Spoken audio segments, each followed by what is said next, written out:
Hello students, welcome to my channel. आज video रे तुम मानकर नवम श्रेणी साहित्य बहिर पद्य विभाग कृष्णचंद्र त्रिपाठी रचित पाइक बधुर उद्बोधन ए कविताटीर प्रश्नोत्तर गुड़िक आलोचना करने सहित तुम मान परीक्षा उपयोगी इंपोर्टाट लॉन्ग क्वेश्चन एवं शॉर्ट क्वेश्चन आलोचना करने। एक नंबर पठित कवितार उपयुक्त शब्द बाछि शून्य स्थान पूरण कर। क बुलंती कूल होई जोड़ा जोड़ा, बुलंती स्वापद कूल होई जोड़ा जोड़ा। ख केमंते से डैश बाला कंठ तोटू देला हुड़हुड़ी, वीर्यवती बाला कंठ तोटू देला हुड़हुड़ी।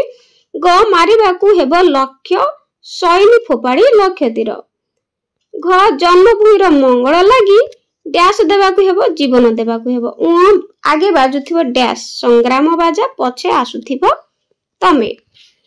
2 नंबर निम्नलिखित उक्ति गुड़िक मध्यरु जे गुड़िक ठीक से गुड़िक लेख। तो एठारे ठीक या भूल लेखिबा।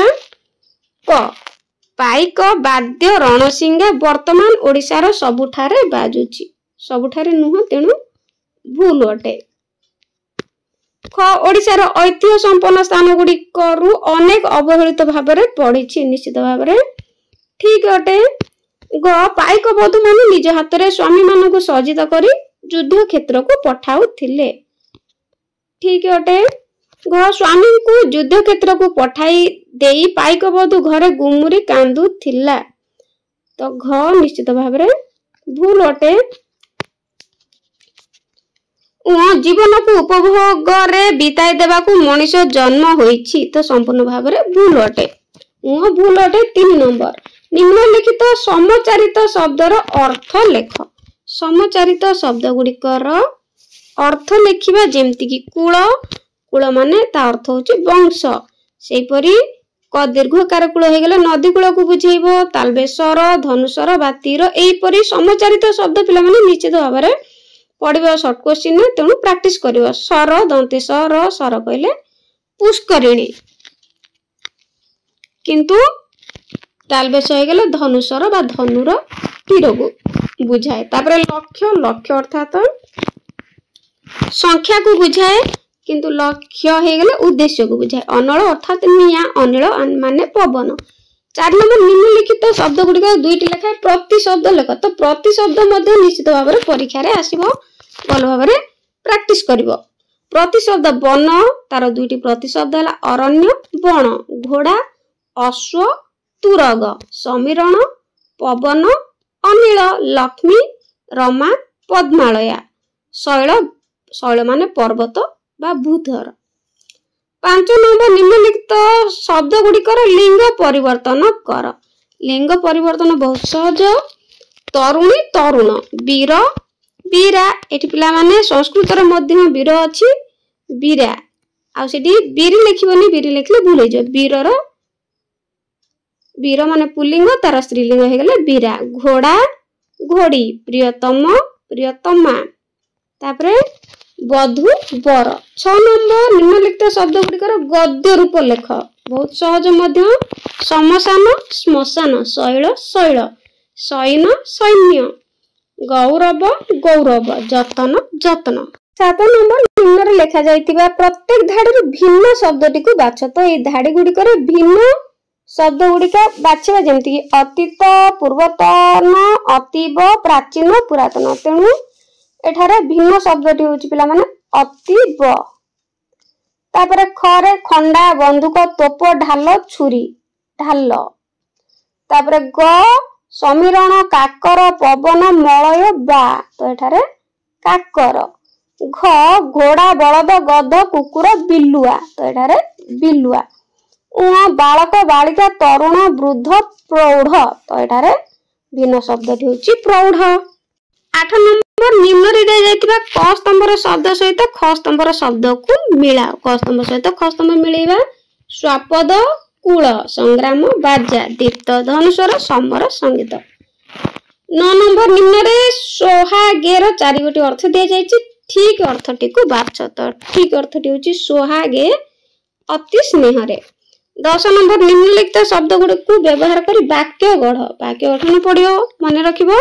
समर ओडिया पाइक माने समर कुशली, संग्राम संग्राम क्षेत्र रे पाइक माने पछ घुंचा दियति नै। प्रांगण समर प्रांगण रे पाइक माने निर्भीक भाव में युद्ध करती। विजय प्रकृत वीर विजय लाभ करे। गौरव गोपबंधु ओडिया जातिर गौरव थिले। 11 नंबर श्मशान परी कौन पड़ी बोली कवि कहिसेंती। उत्तर उत्कलर प्राचीन दुर्ग वन और प्रांतर श्मशान परी पड़ी बोली कवि कहिसेंती। 12 नंबर योद्धा देश केउ माने धारण करुथिले। उत्तर खंडायत माने वीर वेश बा खंडायत वीर माने योद्धा वेश धारण करुथिले। 13 नंबर समीरण किपरि बही जाए। उत्तर समीरण नीरवरे गुंजरण करी बही जाए। 14 नंबर स्वापदकुल केउठारे बुलुछंती। उत्तर स्वापदकुल प्राचीन दुर्ग वन और प्रांतर रे जोड़ा जोड़ा ही बुलुछंती। वीर माटी को देखिले मनरे की भावना सृष्टि हुए। मन रखिबा बहुत इंपोर्टेंट क्वेश्चन टे जे वीर माटी को देखिले मनरे कोन भावना सृष्टि हुए। उत्तर वीर माटी को देखिले मनरे व्यक्तित्वर वीरत्वर भावना सृष्टि हुए। 16 नंबर वीर माटी बुकु तळे कोन धरी पड़ी रहिछि। वीर माटी बुकु तळे अतीतर लक्ष्य वीर गाथा धरी पड़ी रहिछि। 17 नंबर खंडायत बधू निजर स्वामी को वीर वेशरे किबे सज्जित करुथिला। उत्तर खंडायत बधू निजर स्वामी हाथ रे खंडा धनु कपाल रे विजय सिंदूर पृष्ठ रे सरमुणा देई वीर वेशरे सज्जित करुथिला। 8 नंबर युद्ध क्षेत्र को स्वामी को पठाई खंडायत बधू किपर समय काटुथिला। उत्तर युद्ध क्षेत्र को स्वामी को पठाई खंडायत बधू विजय गौरव को अपेक्षा करी काल काटुथिला। 19 नंबर वीरबाला ता स्वामी को युद्ध क्षेत्र को किपरि पठाउथिला बोली कवि कहिसेंती। उत्तर वीरबाला ता स्वामी को साहसर सहित युद्ध क्षेत्र को पठाउथिला बोली कहिसेंती। 20 नंबर वीरबाला क्यों गीत गाउथिले। उत्तर वीरबाला समर संगीत गाउथिले। 21 नंबर जीवा पाई हब वीर वीर बोली एठी काहाकू संबोधन करा जायछि। एठारे वीर बोली पाइक बधू तार स्वामी को संबोधन करिसेंती। 22 नंबर के उद्देश्य नै युद्ध क्षेत्र को जीवा को पड़िबो बोली वीरबाला कहिसेंती। उत्तर लक्ष्य सैन्य को मारी विजय लाभ करिवार उद्देश्य नै युद्ध क्षेत्र को जीवा को पड़िबो बोली वीरबाला कहिसेंती। 23 नंबर केतेबेले प्रियतम को पाइक बधू आदर करिनेबे बोली कवि कहिसेंती। उत्तर जेउ दिन सत्यक सैन्य साथे रण करी प्रियतम विजय लक्ष्मी को वरण करी आसीबे से दिन पाइक बधू तांको आदर करिनेबे बोली कहिसेंती। 24 नंबर युद्ध जय माने किपरि फेरंती। उत्तर युद्ध जय माने सम्मुख रे संग्राम बाजा बजाय पछरे विजय केतन हाथ रे धरी फेरंती। 25 नंबर तरुणी और जन्मभूमि एही दुईटी मध्य वीरर प्रिय किए हेबा उचित। उत्तर तरुणी और जन्मभूमि एही दुईटी मध्य जन्मभूमि वीर प्रिय हेबा उचित। 26 नंबर विजयी स्वामी को देखिले पाइक बधू हृदय की भाव अनुभव हुए। उत्तर विजय स्वामी को देखिले पाइक बधू हृदय गौरव भाव अनुभव हुए। 27 नंबर किए कहार पद वंदना करिबो। उत्तर पाइक बधू विजयी प्रियतमकर पद वंदना करिबो।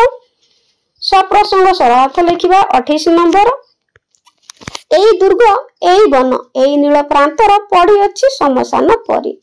इंपोर्टेंट क्वेश्चन इंपोर्टेंट सरलार्थटी मन रखिबो। एई दुर्ग डॉट डॉट परी संस्कृत पदांशटी पाइक बधूर उद्बोधन शीर्षक कवितार आनीत। आलोच्य प्रसंग रे कवि कृष्णचंद्र त्रिपाठी अतीत उत्कलर ऐतिह्यर अवक्षय संपर्क रे सूचना प्रदान करिसेंती। उत्कलर अतीत थिला समृद्ध एहार शौर्य सामरिक विभव थिला विशेष गौरवावह।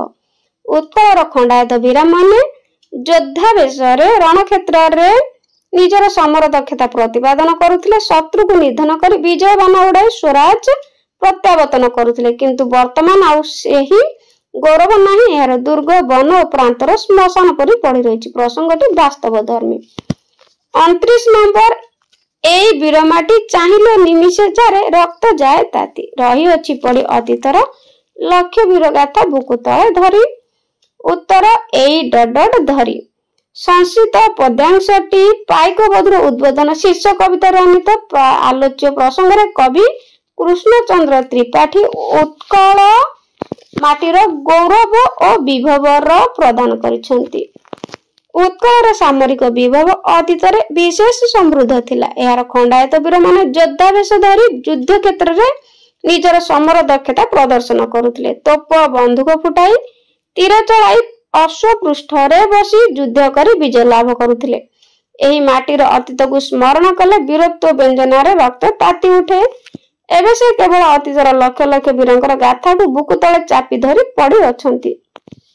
प्रसंगटी अतीत उत्कलर गौरव को स्मरण कराइबारे सफल।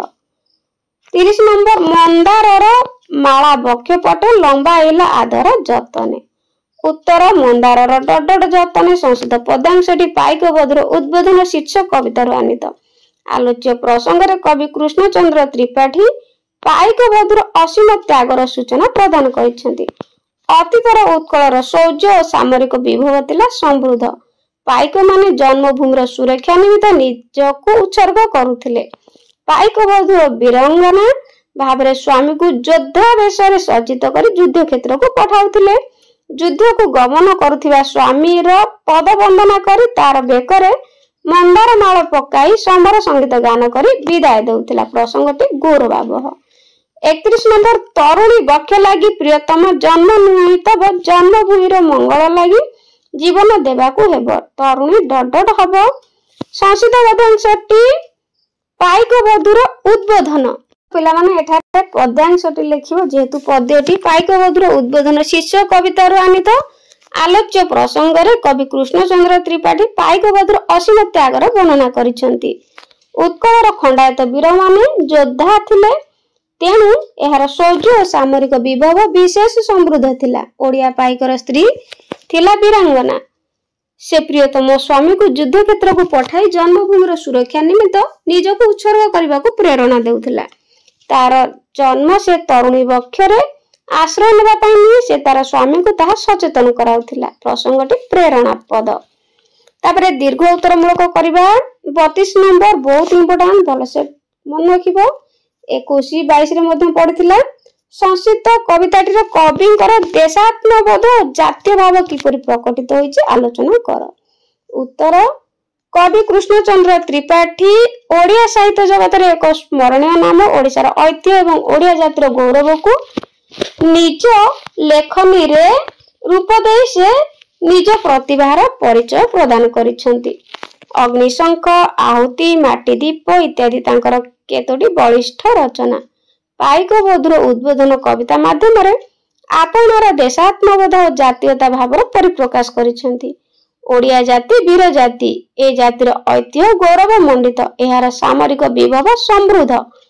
एहार दुर्ग वन और सबुज प्रांतर रे श्री भरी रहिथिला। जातीयतावादी चेतना रे कवि अतीत को स्मरण करी ताहा उपस्थापन करिसेंती। जथा एई दुर्ग एई वन ए नील प्रांतर पड़ी अछि समसान परी। नाही से पाइक बाध्य रणसिंहा, नाहांती से जोध्रु बेश धरी खंडायत वीर। तो पिला माने लॉन्ग क्वेश्चन निश्चित भाव रे कोटेक्शन देबा पई भूलिबनी। कोटेक्शन देले भलो मार्क आस्ता एई भली कविता गुडी को पद्य गुडी को लिखिबो। ओडिया जातिर पाइक खंडायत वीर योद्धा बेशरे रण क्षेत्र रे उभा हेउथिला। तोप बंदूक फुटाई घोड़ार टप टप नादरे शत्रु पक्ष रे आतंक खेलाई देउथिला। एही वीर माटी रे थिला उद्दामता। देश प्राण कवि से अतीत को स्मरण करी वन प्रांतर को कहिसेंती। कह कह हे वन प्रांतर, कह कथा समर प्रांगण, कह कथा भग्न दुर्गशिला, कह कथा शैल कानन। उत्कलर पाइक जेतिकी त्याग प्राण थिला, उत्कलर वीर कलना पाइक बधु मध्ये सेतिकी जन्मभूमि प्रति वसंबोध थिला। जातीयताबोधर उद्बुद्ध कवि पाइक बधु माध्यम उद्घोषणा करिसेंती जे जन्मभूमि पाई जीवन देवाकू पड़िबो, शत्रु को विनाश करी विजय केतन उड़ाइबाकू हेबो। 33 नंबर अतीतर उत्कलर शौर्य और सामरिक विभवर जो चित्र कविता प्रकाशित होइछि ताहा वर्णना कर। उत्तर कवि कृष्णचंद्र त्रिपाठी थिले जणे जातीयवादी कवि। ओडिशार ऐतिह्य और गरिमा को नहीं से लेखनी चालना करुथिले। दिग्बलय, माटी दीप, आहुति आदि कवितार कवि को देशात्मक अनुचित अनुभव करुए। पाइक बधुर उद्बोधन कवितार कवि अतीत उत्कलर शौर्य और सामरिक विभवर यथार्थ चित्रण करिसेंती। अतीत उत्कलर शौर्य और सामरिक विभव थिला समृद्ध। योद्धा बेशरे उत्कल पाइक समर क्षेत्र रे वीरत्व प्रदर्शन करुथिला। रणसिंगा बजाई से शत्रुर छाती थराई देउथिला। तोप बंधुकर आवाज रे से निजर गरिमा प्रदर्शन करुथिला। वर्तमान पृष्ठभूमि रे अतीत को स्मरण करी कवि उल्लेख करिसेंती फुटे नाही तोप ओ बंधुक छुटे नाही लक्ष लक्ष वीर। टप टप चले घोड़ा टप टप चले नहीं घोड़ा। शौर्य सामरिक विभव संपन्न उत्कल पाइक बधु स्वामी को साहसर सहित युद्ध क्षेत्र को प्रेरण करुथिला। स्वामीर गोटे कर तीक्ष्ण खड्ग अन्य कर धनुषर कपाल विजय सिंदूर सहित पृष्ठरे सरमुणा बांधी हेउथिला। हुळहुळी पकाई स्वामी को वंदापना करी समर संगीत गाई युद्ध क्षेत्र को पठाउथिला। उत्कल एही सामरिक विभव वास्तव रे अनन्य। युद्ध क्षेत्र रे उत्कल पाइक थिला दुर्दश। से लक्ष लक्ष शत्रु सैन्य को विनाश करी विजय बाण उड़ाई फेरी आसुथिला। तार विजय पथरे सम्मुखर बाजुथिला वीर वाद्य। ता पछे पछे से विजय केतन धरी फेरुथिला। ता पई वंदापना अर्घ्य निवेदित हेउथिला।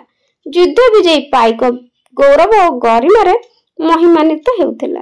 34 नंबर नारी जुगे जुगे प्रेरणा दायिनी उक्ति को पठित कविता अनुसरण रे प्रमाण कर। एटा मध्ये बहुत इंपोर्टेंट क्वेश्चन टे। कवि कृष्णचंद्र त्रिपाठी रचित पाइक बधुर उद्बोधन एक जातीय चेतनामूलक सृष्टि। ओडिया साहित्य रे अग्निशंख आहुति दिग्बलय इत्यादि सृष्टिर स्रष्टा त्रिपाठी उक्त कविता रे प्रमाणित करिसेंती जे नारी जुगे जुगे प्रेरणा दायिनी। सामरिक शौर्य और विभव रे समृद्ध ओडिया जातिर पाइक थिला दुर्दश। से जन्मभूमि पई निजको उत्सर्ग करुथिला। तार एही बळी त्याग मूଳରେ रहुथिला पाइक बधुर असीम त्याग। प्रेरणा दायिनी होई पाइक बधु पाइक को युद्ध क्षेत्र को जीवार प्रोत्साहित करुथिला। उत्कलीय परंपरा रे नारीर प्रेरणा और त्यागर जो महनीयता रहिछि पाइक बधु निकट रे ताहा प्रतिभात हेउथिला। पाइक बधु रणसिंह बजाई तार स्वामी को वीर बेशरे सजाई युद्ध क्षेत्र को पठाउथिला। ता स्वामीर गोटे हस्ତରେ तीक्ष्ण तरबारी देई अन्य हस्ତରେ दीप्त धनुषर धराई देउथिला। कपाल देशरे विजयर सिंदूर लगाई पृष्ठरे सरमुणा बांधी देउथिला। हुळहुळी देई सोहागर सहित कहउथिला जाओ दर्पे युद्ध कर बोली। पाइक बधुर प्रेरणा पाइक देहरे असीम बल संचार करुथिला। पाइक बधुर पाइक बेकरे मंदार माला पकाई दे समर संगीत गान करी युद्ध क्षेत्र को जीवा को पाइक को उत्साहित करुथिला। से त्याग प्राण होई कहउथिला जीवा पई हेबो रण प्रांगणे जीवा पई हेबो वीर मारिबा को हेबो लक्ष्य सैनी फोपाड़ी लक्ष्य तीर। तरुणी बक्ष लागि प्रिय तन्म चुया जन्म नुहई तब जन्मभूमि रो मंगल लागि जीवन देबा को हेबो।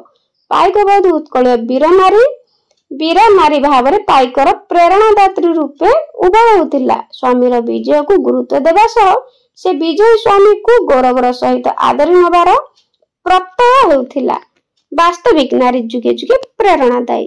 35 नंबर पाइक बधुर उद्बोधन कविताटीर नामकरण सार्थकता प्रतिपादन कर। उत्तर पाइक बधुर उद्बोधन कविताटी कवि कृष्णचंद्र त्रिपाठी एक जातीयतावादी सृष्टि। अग्निशंख माटीदीप और दिग्बलय आदि कवितार कविंकर जो जातीय भावना प्रतिफलित पाइक बधुर उद्बोधन कविताटी तहिरे यथार्थ स्वरूप देखा मिले। एही कविताटीर नामकरण विषय भित्तिक और आवेग प्रवण। ओडिया पाइक को पाइक बधु किभली उत्साह और प्रेरणा प्रदान करी युद्ध क्षेत्र को जीवाकू उद्बोधित करुथिला उक्त कवितार कवि तहिर वास्तव चित्रण करिसेंती। उत्कलर शौर्य सामरिक विभव थिला समृद्ध। योद्धा वेश धरी उत्कल पाइक युद्ध क्षेत्र को जीवा पई पाइक बधु ताकू प्रोत्साहित करुथिला। से उदार कंठरे कहउथिला जीवा पई हबो रण प्रांगणे जीवा पई हबो वीर मारिबाकू हबो लक्ष्य सैनी फोपाड़ी लक्ष्य तीर। तरुणी बक्ष लागि प्रियतम जन्म नुई तब जन्मभूमिर मंगल लागि जीवन देबाकू हेबो। पाइक बधुर एभଳି उद्बोधन पाइक को रण क्षेत्र रे सामर्थ्य और साहस देउथिला। तार जन्मभूमि पई ताकू त्याग स्वीकार करबाकू पड़िबो से मर्म अनुभव कर पारुथिला। पाइक बधु प्रियतम स्वामी को युद्ध वेशरे सजाई देई समर संगीत गाई युद्ध को पठाउथिला। से तृप्त कंठरे स्वामी को कहउथिला जय हेबा पई। शह शह शत्रु सैन्य सहित युद्ध करी विजय लक्ष्मी पंडित होई फेरिले से आदर करिवो बोली स्वामी को कहउथिला। संग्राम बाजा बजाई विजय केतन धरी स्वामी फेरिले से सोहाग्र सहित वंदापना करिवो बोली उद्बोधन देउथिला। कविंक वर्णन रे आगे बाजुथिबो संग्राम बाजा पछे आसुथिबो तमे विजय केतन हाथे धरिथिबो देखिबी नयन कणे। पाइक बधुर उद्बोधन रे कविताटीर प्राण प्रवाह घटिथिबारु कविताटीर नामकरण पाइक बधुर उद्बोधन यथार्थ अटे। 36 नंबर जन्मभूमि रक्षा पाई नारीर भूमिका वर्णना करी तुम सान भौणी निकट को मन छुआ पत्रटीए लेख। तो मन छुआ एठी पत्रटीए लेखिबो सान भौणी पाखकु तेणु डाहाण कर उपरे स्थानर नाम आउ तारीख निश्चित भाव रे देबो स्नेहर लिपिना जेहेतु सान भौणी तेणु स्नेहर लेखिबो। मोर आशीर्वाद ग्रहण करिबु बापा बोऊ जेजेमा और जेजे बापा मोर प्रणाम जणाई देबु। गतकाली तोर चिठी पाइली तोर सुंदर अक्षर देखि मो सांग और ओजा विशेष खुशी हैला। से तोते देखिबा को चाहूची मु घर को गले से निश्चय मो सांगरे जीव। तू देखिबु से किभଳି पिला लिपिना तोते मु गोटे गुरुत्वपूर्ण कथा लेखुची जे तू बड़ हेले अनुभव करि परिबु। आमे हमर जन्मभूमि को जननी दृष्टि रे देखु। जननी और जन्मभूमि सबठारु हमर प्रिय। हमर जन्मभूमि प्रति विशेष कर्तव्य रहिची। आमे जदी जीवन रे किछि भलो काम करिबा बा कथा चिंता करिबा तेबे ताहा हेउची हमर जन्मभूमि को भलो पाइबा तार मंगल पाई निजको उत्सर्ग करिबा। हमर अतीत इतिहास कहे झांसी रानी लक्ष्मीबाई खोर्धार रानी सुखदेव प्रमुख जन्म माटी पाई किभଳି असीम त्याग करि जाइछन्ति से कथा व्यतीत खोर्धार पाइक माने किभଳି असीम साहस र सहित युद्ध करुथिले एवं सेमानकु तांकर स्त्री माने साहस और प्रेरणा जोगाई देउथिले। तेणु जन्मभूमि रक्षा पाई नारीर भूमिका विशेष गुरुत्वपूर्ण। स्वाधीनता संग्राम बेले आमर महियसी महिला माने मध्य निजर असीम साहस देखाई अहिंसा आंदोलन रे शामिल होउथिले। ए सब कथा स्मरण करी आमे समस्त सेथि प्रति सचेतन हेबा। तू तुम स्कूल पाठागार रु सेही भली केतोटी बही आनी पढिबु निजकु सेही भली गढिबा को यत्नवान हेबु। भलो भाबरे पढापढी करिबु। परीक्षा सरिले मु घर को गले अनेक कथा तोते कहिबी तुमे माने सेटारे भलरे थिबो। मु एठारे भलरे अछि। तापरे जेतु पत्र लेखुछ ठिकणा निश्चित भाबरे शेषरे लेखिबो इति तोर अपा बेबिना। ठिकणा लेखिबो प्रेरक ग्राहक। प्रेरक पठौच जोठु सेठु एड्रेस देबो निजर नाम देबो एवं ग्राहक जे पाइबो तांकर फुल एड्रेस देबो। तो पिला माने वीडियो केमति लागिला कमेंट रे निश्चित जणाइबो। Thank you.